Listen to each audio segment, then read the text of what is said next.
O Efésios capítulo 4. A palavra de Deus, amados, ela é boa. A palavra de Deus, ela é perfeita. Porque o nosso Deus, ele é perfeito. Pau que bate em Pedro, bate em Paulo também. Amém? A paulada que é dada na igreja lá fora é dada aqui também. Porque a palavra é a mesma. O Espírito é o mesmo. E o nosso Deus também é o mesmo. Amém? Eu quero compartilhar esta palavra com os irmãos. Está lá no livro de Efésios, capítulo 4. Eu quero do verso 1 até o verso 32, para que a gente possa entender aqui a mensagem que Paulo está tentando transmitir para nós. Vou tentar ser rápido, que nós temos alguns outros trabalhos também. Eu quero aqui expor a palavra dos irmãos, para os irmãos. Todos acharam? Efésios, capítulo 4, do verso 1, diz assim, eu vou ler aqui na NVI, que é a nova versão internacional, tá? Diz assim, o capítulo 4, verso 1, diz assim: como prisioneiro no Senhor, rogo-lhes que vivam de maneira digna. Olha Paulo falando com a igreja. Como prisioneiro no Senhor, rogo-lhes que vivam de maneira digna da vossa vocação, que receberam. Sejam completamente humildes e dóceis, e sejam pacientes, suportando uns aos outros com amor. Façam todo o esforço. A Bíblia está mandando a gente se esforçar. Fazer por onde? Para suportar as falhas, os defeitos um dos outros. Precisa-se esforçar. Precisa se esforçar. Façam todo, lá no verso 3, façam todo o esforço para conservar a unidade do Espírito no vínculo da paz. Há um só corpo, um só Espírito, assim como a esperança para a qual vocês foram chamados é uma só. Há um só Senhor, uma só fé, um só batismo, um só Deus e Pai de todos, que é sobre todos e por meio de todos e em todos. E a cada um de nós foi concedida a graça conforme a medida repartida por Cristo. Por isso é que foi dito, quando ele subiu e em triunfo às alturas, levou cativo muitos prisioneiros e deu dons aos homens. O que significa ele subiu, senão que também que havia descido às profundezas da terra? Aquele que desceu é o mesmo que subiu acima de todos os céus, a fim de encher todas as coisas. E ele designou alguns para apóstolos, outros para profetas, outros para evangelistas, outros para pastores e mestres, com o fim de preparar os santos para a obra do ministério, para que o corpo de Cristo seja edificado, até que todos alcancemos a unidade da fé e do conhecimento do Filho de Deus, e chegamos à maturidade, atingindo a medida da plenitude de Cristo.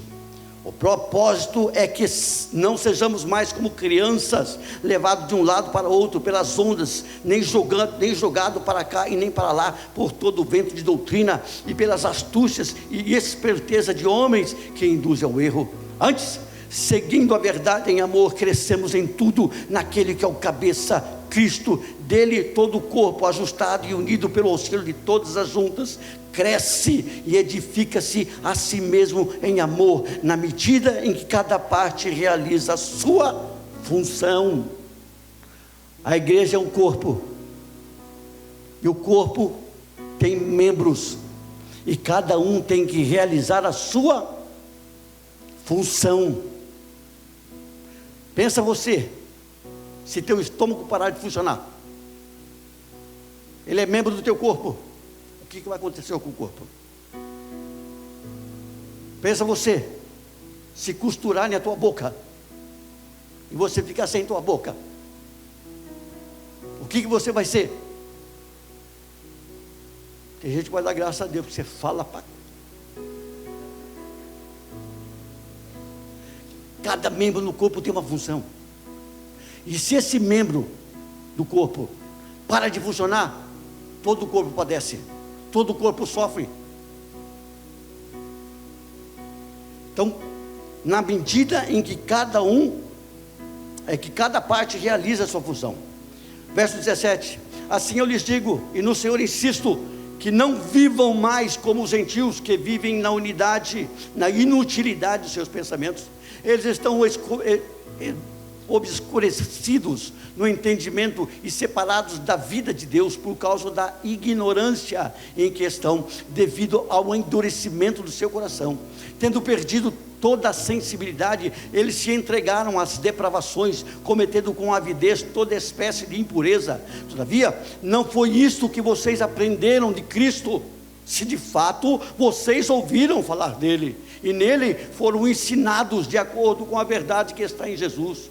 Quanto à antiga maneira de viver, vocês foram ensinados a despir-se do velho homem que se corrompe por desejos enganosos, a serem renovados no modo de pensar e revestir-se do novo homem criado para ser semelhante a Deus em justiça e em santidade provenientes da verdade. Portanto, cada um de vocês deve abandonar a mentira e falar a verdade ao seu próximo, pois todos somos membros de um mesmo corpo. Quando vocês ficarem irados, não pequem, apaziguem a sua ira antes que o sol se ponha, e não deem lugar ao diabo. O que furtava, não furte mais, antes trabalhe, fazendo algo de útil com as mãos, para que tenha o que repartir com quem estiver em necessidade. O teu salário não é só para você, não. As bênçãos das quais Deus tem te dado, não é só para você, não. É para que você possa dar assistência, é para que você possa ser um abençoador, é para que você possa ajudar aos necessitados.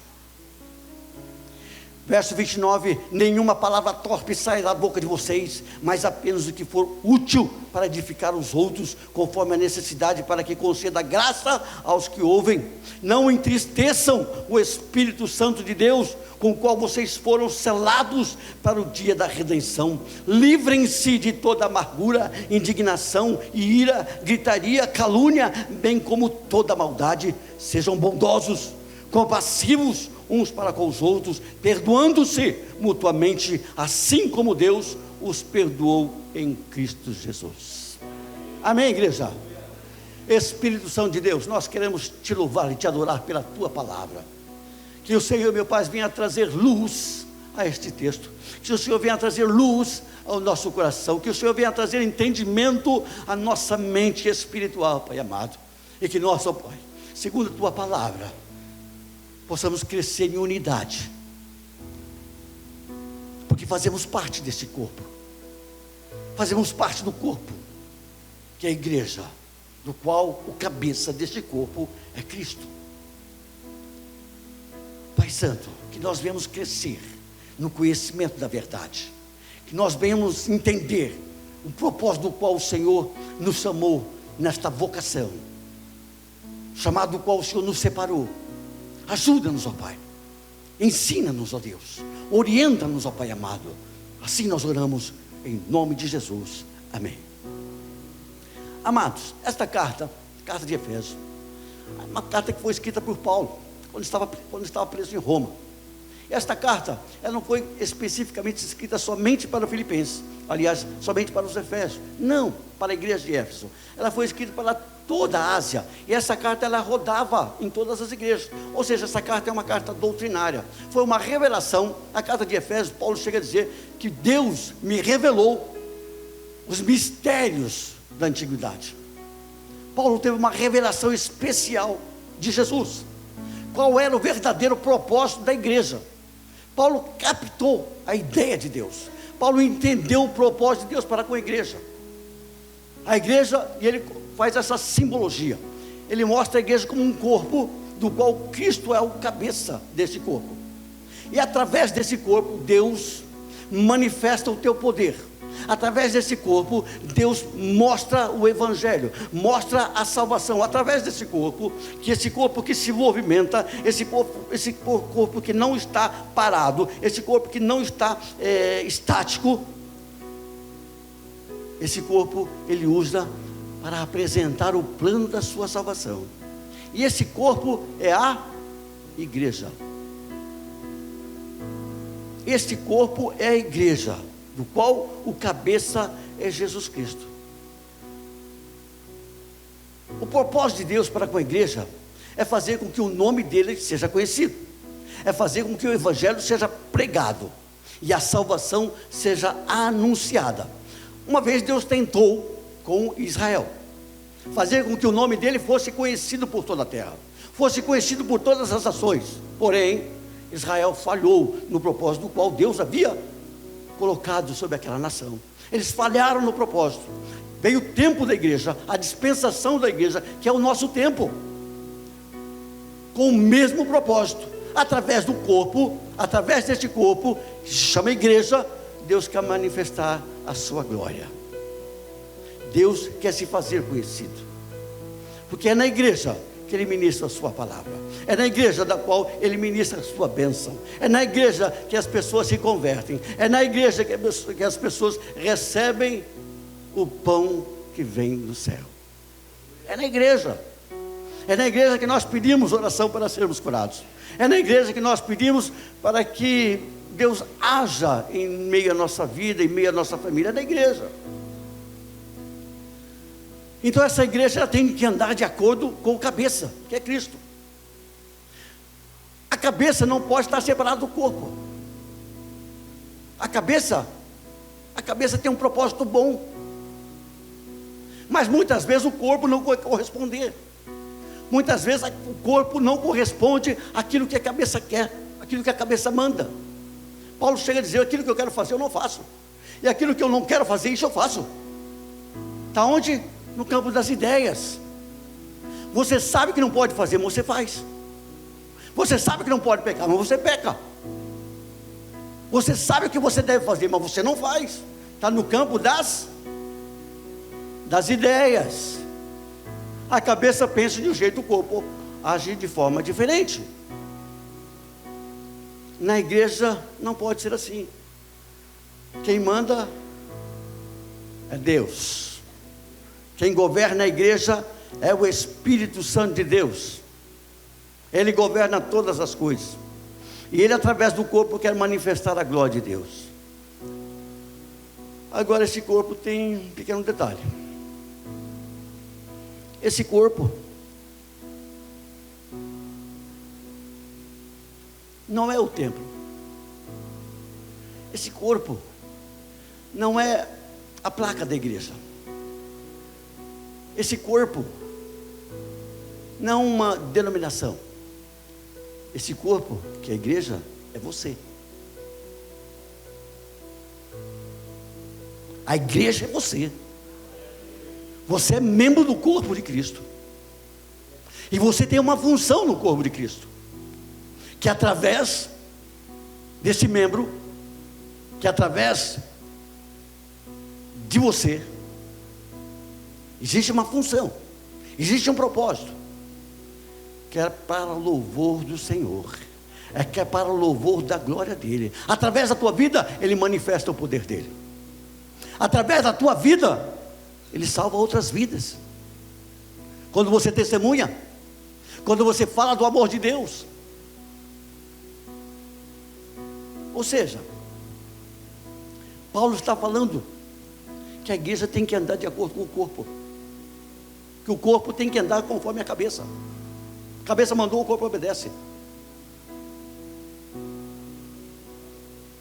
A orientação de Paulo é para que nós, como igreja, viemos crescer em maturidade, viemos ter consciência da nossa verdadeira função dentro do corpo. Você tem uma responsabilidade. Você foi chamado para uma santa vocação. Você foi comprado, e comprado por um preço de sangue. Você foi pago por um valor muito alto. Fomos comprados por um valor muito alto. E nós não podemos de maneira nenhuma falharmos com o cabeça, que é Cristo. Mas é normal haver escândalo nas igrejas. É normal a gente ver brotar em meio à igreja escândalos, pessoas que se escandalizam com as atitudes da igreja. Quando eu falo atitudes da igreja, não estou falando da atitude de uma denominação, eu estou falando de atitude de igreja, você e eu. Essa igreja precisa crescer. Essa igreja precisa ter consciência do seu vocacionado, do seu chamado e da sua responsabilidade social e cristã.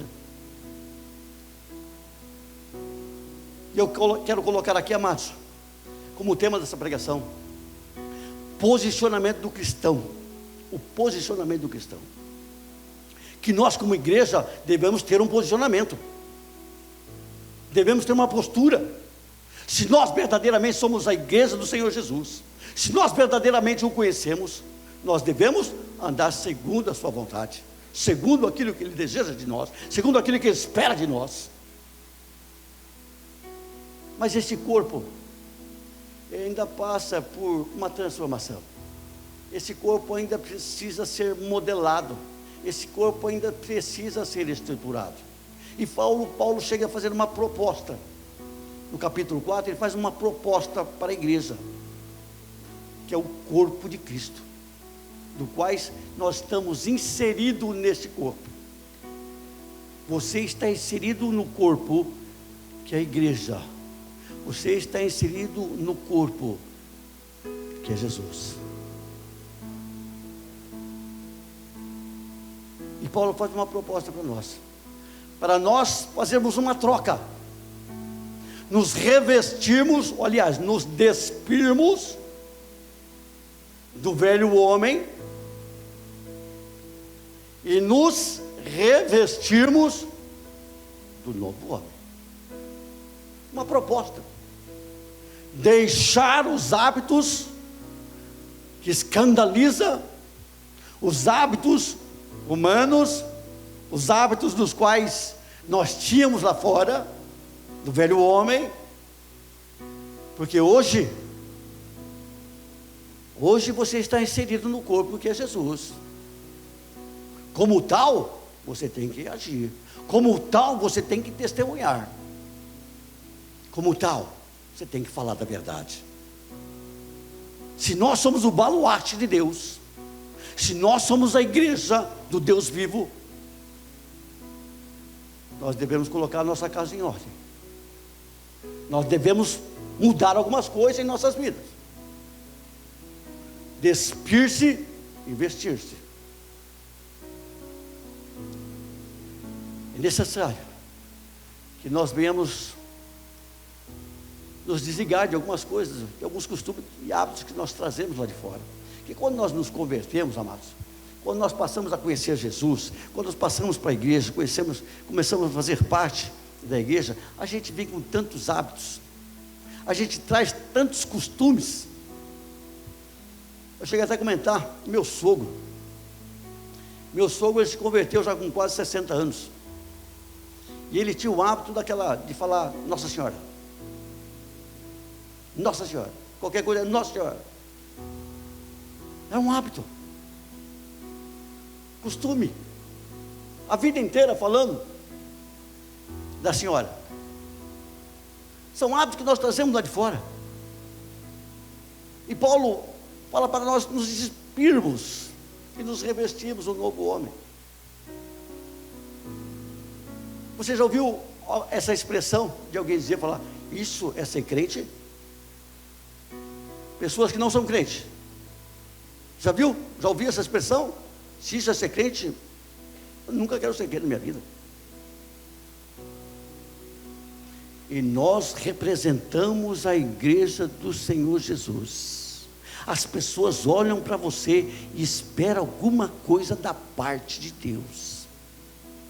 E nós muitas vezes decepcionamos, não somente a Deus, mas também a pessoas. Paulo está fazendo uma proposta para nós, para que nós venhamos deixar o velho homem e sermos um novo homem. O velho homem, o que ele fazia? Ele mentia. Paulo chega a dizer lá no verso 25: portanto, cada um de vocês deve abandonar a mentira. Hábitos, costumes, coisa feia. Lá no mundo mentir é normal. Lá no mundo mentir é sinal de esperteza. A gente vê isso claramente no mundo político. O candidato a um cargo político, de manhã, ele promete. Na hora do almoço, ele coloca em dúvida. À tarde, ele nega tudo. Mentira. Hábitos que nós temos muito, trazemos lá de fora. E digo para você, mentir é um hábito, é uma doença. E a gente se acostuma com ela. Quando nós vemos para a igreja, quando fazemos parte da igreja, a gente passa a entender que a mentira é do diabo, é o pai da mentira. E nós muitas vezes mentimos. Uma mentirinha pequena, não tem problema. Isso não é testemunho daquele que faz parte do corpo de Cristo. Quando nós negamos a verdade, quando eu estou mentindo, eu estou negando a verdade. E quem é a verdade? Quem é a verdade, irmãos? É Jesus.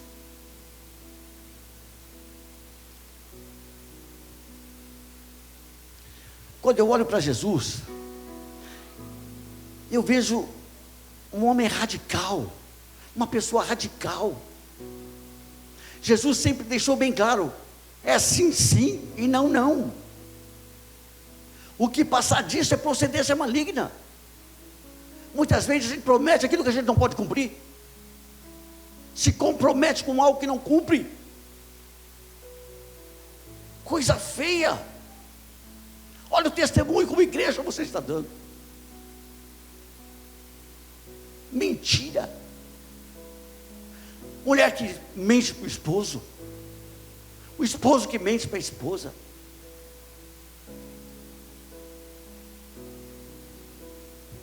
Jesus era radical, meu amado. Aquele que não é comigo é contra mim. E nós muitas vezes andamos de mão dada com o diabo, quando mentimos. Estamos querendo andar como o mundo anda lá fora.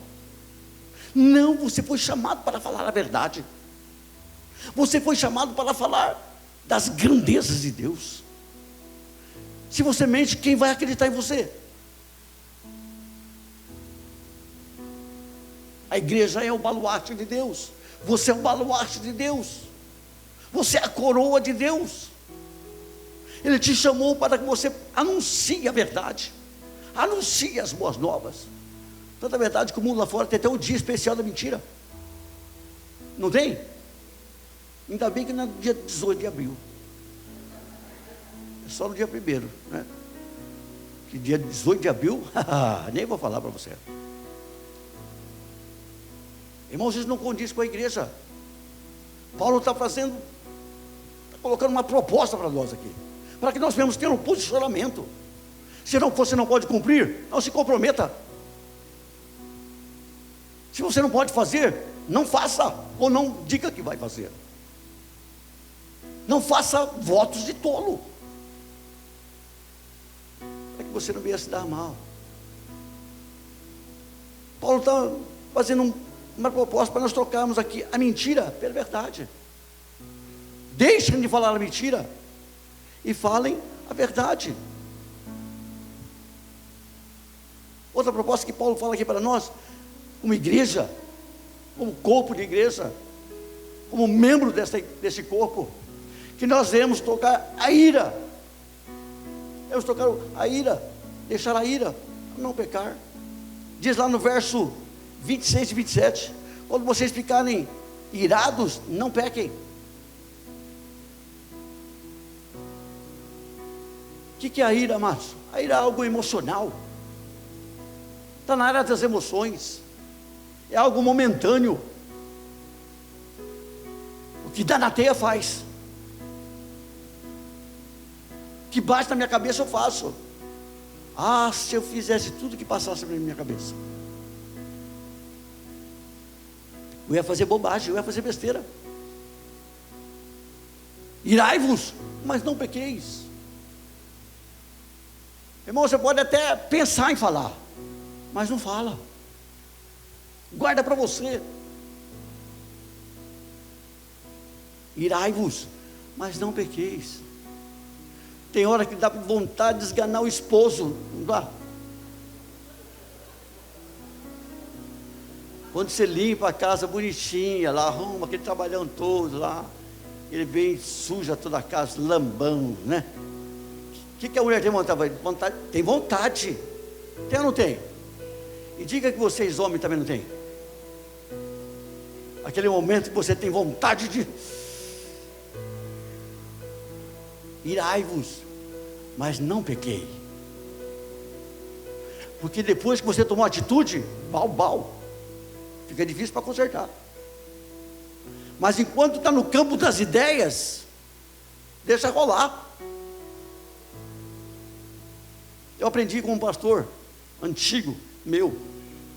Ele dizia que você não pode impedir do passarinho ficar voando na tua cabeça, mas deixar ele sentar, fazer ninho, chocar e criar os filhotes, é porque você quis, é porque você desejou.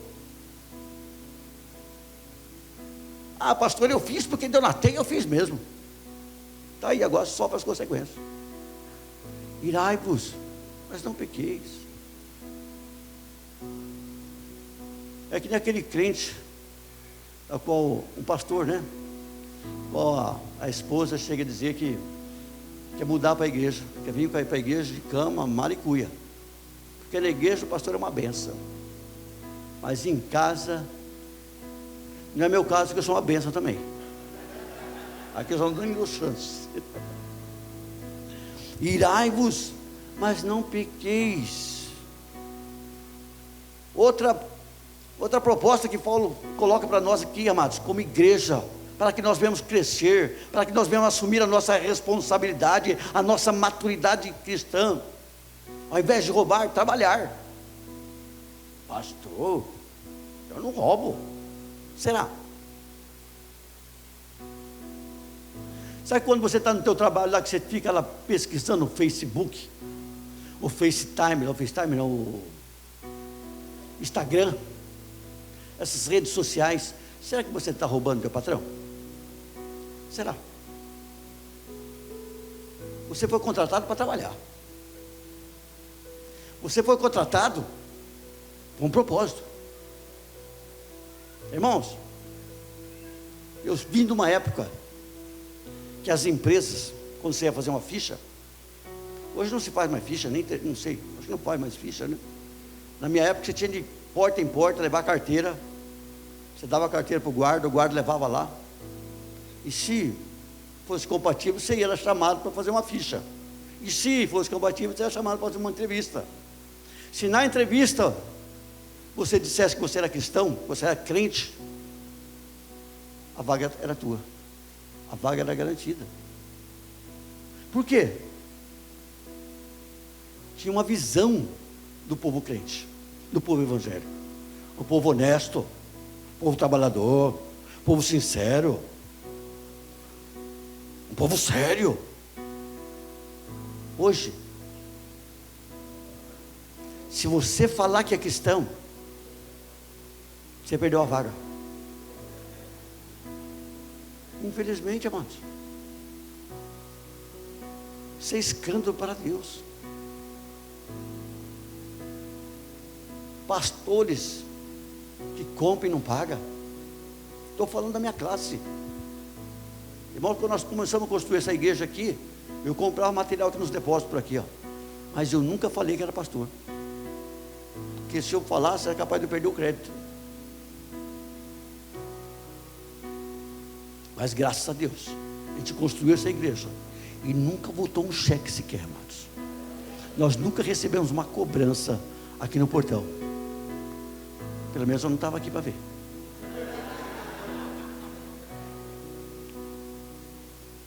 Irmãos, a igreja, ela foi instituída para testemunhar de Deus. E muitas vezes nós envergonhamos a Deus por causa das nossas atitudes, porque nós somos a igreja, porque nós é que representamos a igreja. Por quê? Porque o Espírito de Deus não habita em templos feitos por mãos humanas. Ele habita dentro de um coração, ele habita dentro de um corpo. Você é templo do Espírito Santo. Você é igreja do Deus vivo.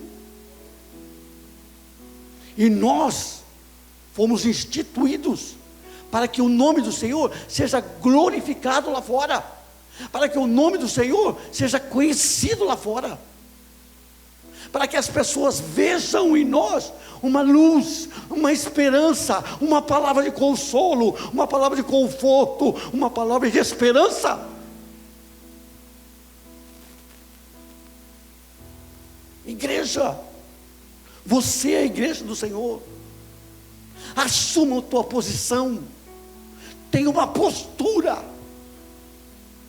Estou falando isso para vocês e falo isso para mim também, amados. Que devemos ter uma postura diante de Deus, uma postura diante da sociedade, que dignifique o nome do Senhor.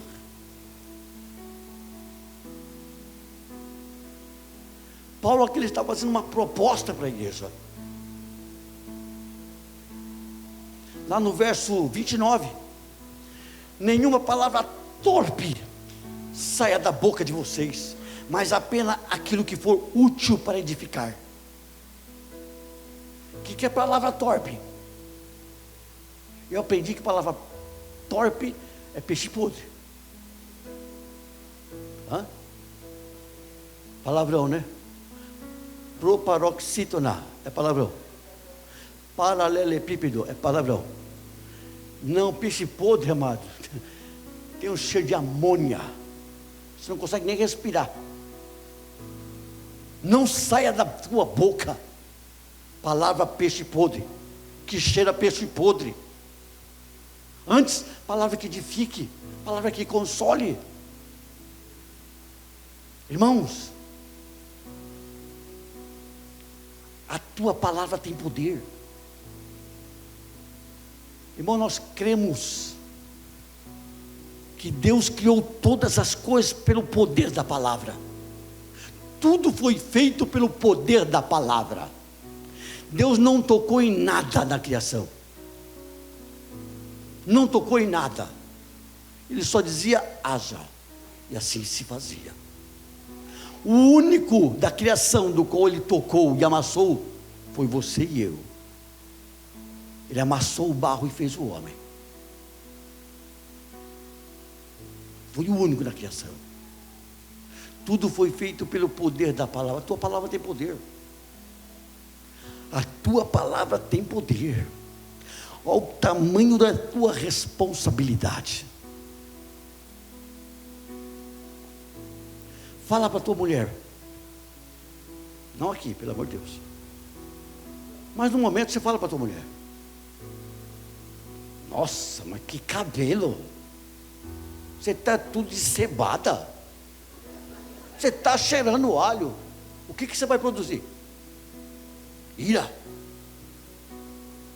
E vai perder a boiada na noite.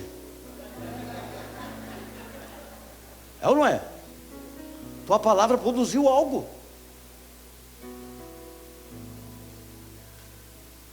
Agora, você chega para o teu esposo. Fala, nossa, como você está bonito. Você está querendo pegar o cartão dele.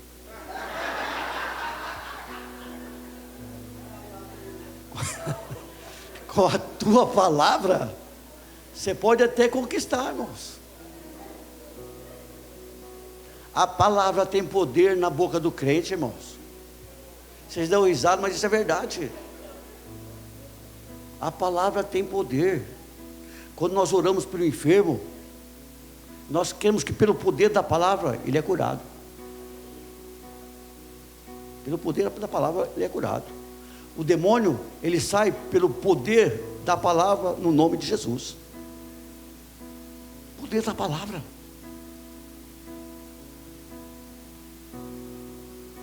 E nós muitas vezes escandalizamos a igreja pelo que falamos. Irmãos, quero dizer uma coisa para você. Você é senhor do teu silêncio, mas você se torna escravo da tua palavra. Falou? Cumpre. Abriu a boca? Cumpre.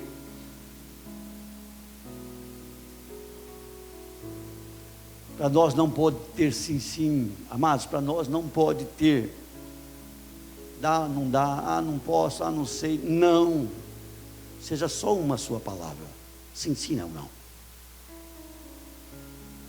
Você é a igreja de Deus, você representa Deus aqui nessa terra. E Paulo está fazendo uma proposta para nós, Paulo está fazendo uma proposta para a igreja, que nós viemos ser maduros, que nós viemos crescer, e tomarmos um posicionamento, como igreja de Deus, como igreja do Senhor. A última proposta que Paulo faz, que eu também quero encerrar aqui, está lá no verso 30. Não entristeçam o Espírito Santo de Deus, o qual vocês foram selados para o dia da redenção. Ao invés de entristecer o Espírito Santo, alegre o Espírito Santo. A palavra de Deus nos diz que a alegria do Senhor é a nossa força. Alegar o Espírito Santo de Deus é estar cheio do Espírito Santo de Deus. Alegar o Espírito Santo de Deus é meditar na sua palavra. Alegar o Espírito Santo é orar ao Senhor. Alegrar o Espírito Santo de Deus é adorar a Deus, louvar a Deus. Nós estamos alegrando o Espírito Santo de Deus. Portanto, enchei-vos do Espírito Santo de Deus. Tomem postura de homem de Deus, de varão de Deus, homens vocacionados, mulheres vocacionadas, para representar Deus aqui nessa terra. A sociedade espera algo de você, o mundo lá fora espera algo de você lá fora, a tua casa espera algo de você lá fora. Você representa ao Senhor aqui nesta terra. Você é a boca de Deus aberta nesta terra. Como igreja,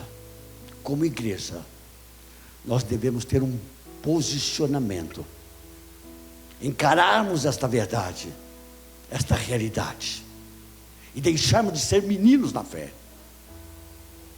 agindo de qualquer forma, falando o que dá na teia, fazendo o que dá no pensamento. Não, meu amado, você foi chamado com um propósito. Deus, Ele te chamou. Deus, Ele te escolheu.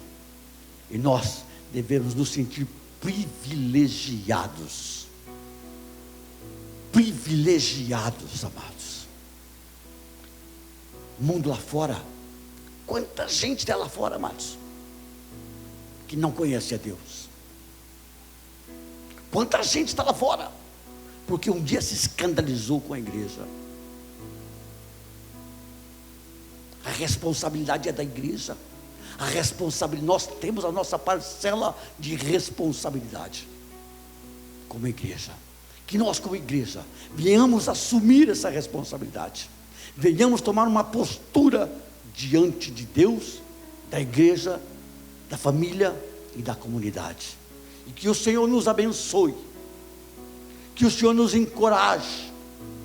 Que Ele nos dê estratégia, nos dê sabedoria, nos dê santidade, reverência para com a sua palavra, no nome de Jesus. Vamos colocar aqui de pé.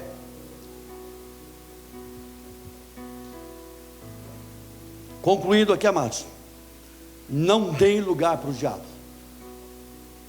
Não dê lugar para o diabo. O diabo é como um leão ao nosso derredor, buscando uma brecha para que possa nos tragar, nos arrebatar, nos arrancar da presença de Deus, nos arrancar do propósito de Deus. Portanto, vigie aquilo que você fala, vigie o teu modo de agir, o seu comportamento, porque tem alguém que está olhando para você, tem alguém que está com o olhar sobre você 24 horas por dia, para te acusar, para apontar o dedo para você. para apontar os teus erros. Essa pessoa não é Deus, essa pessoa não é o Espírito Santo de Deus, mas o nosso acusador é o diabo. O Espírito Santo de Deus é o nosso advogado. Então, meu amado, tome uma postura, tome um posicionamento. Até quando você vai ficar procrastinando ou adiando a tua vida com Deus? Até quando você vai estar adiando um posicionamento verdadeiro para com Deus? Deus espera algo de você. Ele conta com você. Para isso Ele te chamou, para isso Ele te resgatou, para que você dê frutos, e frutos que permaneçam. Feche os teus olhos, ore a Deus, ache a tua verdadeira posição no corpo. Qual é a tua função no corpo, como membro do corpo de Cristo? Feche os teus olhos, pense, medite. Será que você tem cumprido com a tua função, pela qual você foi chamado, pela qual você foi selecionado, pela qual você foi escolhido? Espírito Santo de Deus, nós estamos aqui reunidos como igreja do Senhor, nós estamos aqui reunidos como membros do corpo que é a igreja, do qual o Senhor é o cabeça. É o Senhor quem manda, é o Senhor quem governa. A igreja não é do homem, mas a igreja é do Senhor. E nós, ó Pai, fomos chamados, fomos selecionados, fomos escolhidos para que viéssemos representar o Senhor nesta terra, para representarmos a tua glória nesta terra, para que nós venhamos testemunhar, dar bom testemunho da tua verdade, testemunho da tua palavra, testemunho da tua salvação, ó Deus. Pai Santo, tenha misericórdia de nós, Senhor. Se temos falhado em nossos propósitos, se temos falhado em o nosso funcionamento, o nosso posicionamento, em nome de Jesus, tem misericórdia da tua igreja, tem misericórdia do teu povo, esse povo que se chama pelo teu nome. Oh Senhor amado, toma-nos, ó Deus, nas tuas mãos, ajuda-nos, ó Pai, a tomarmos posse, a sermos verdadeiros cristãos, sermos homens de palavra, sermos homens de posicionamento, que nós venhamos vivenciar verdadeiramente aquilo que pregamos, aquilo que cremos, em nome de Jesus, ó Deus amado. Usa, Senhor meu Deus, a minha vida para o louvor do teu nome. Usa, Senhor, a vida da minha irmã para a glória do teu nome. Usa, Senhor meu Deus, a vida do meu irmão para o louvor da tua glória. No nome de Jesus, que caia por terra os maus hábitos, os maus costumes, as más palavras, as más companhias, as más influências, caiam por terra no nome de Jesus. Nós não queremos ser vergonha para o Senhor, mas nós queremos testemunhar da tua glória, do teu amor, da tua grandeza, da tua salvação. Que nós, ó Deus, verdadeiramente sejamos exemplos, ó Pai amado, para aquele que está perdido. Que nós verdadeiramente sejamos luz para aqueles que andam em trevas. Que nós verdadeiramente, Senhor, sejamos a palavra viva para aquele que tem fome e sede da tua palavra. No nome de Jesus, desperta teu povo, desperta a tua igreja, desperta-nos, ó Deus, para as grandes verdades das quais o Senhor nos vocacionou.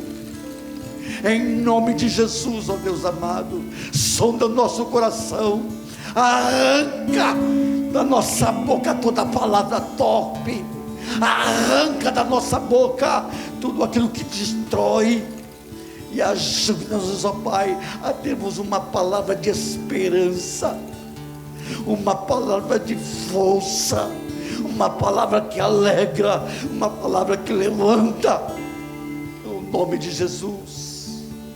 Que caia o nosso eu por terra, e que caia por terra o velho homem, os velhos hábitos, os velhos costumes, e que venha renascer um novo homem, renovado, esperançoso, cheio de fé, cheio do teu poder, cheio do teu espírito, cheio do compromisso para com a tua palavra, em nome de Jesus. Ajuda-nos, ó Pai, ajuda-nos, ó Deus, nesta caminhada, nesta empreitada, e perdoa-nos, ó Pai, pelas nossas falhas, perdoa-nos, ó Deus, pelas nossas omissões, perdoa-nos, ó Deus, muitas faltas de compromisso. Ajuda-nos, ó Pai, no nome de Jesus, no nome de Jesus.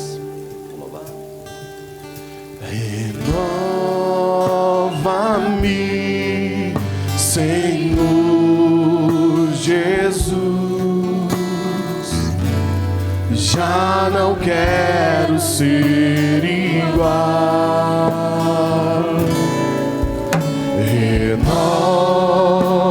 Renova-me, Senhor Jesus, põe em mim teu coração, porque tudo que há dentro de mim necessita ser mudado, Senhor, porque tudo que há dentro do meu coração necessita mais de ti, porque tudo que há dentro de mim necessita ser mudado, Senhor, porque tudo que há dentro do meu coração necessita mais de ti.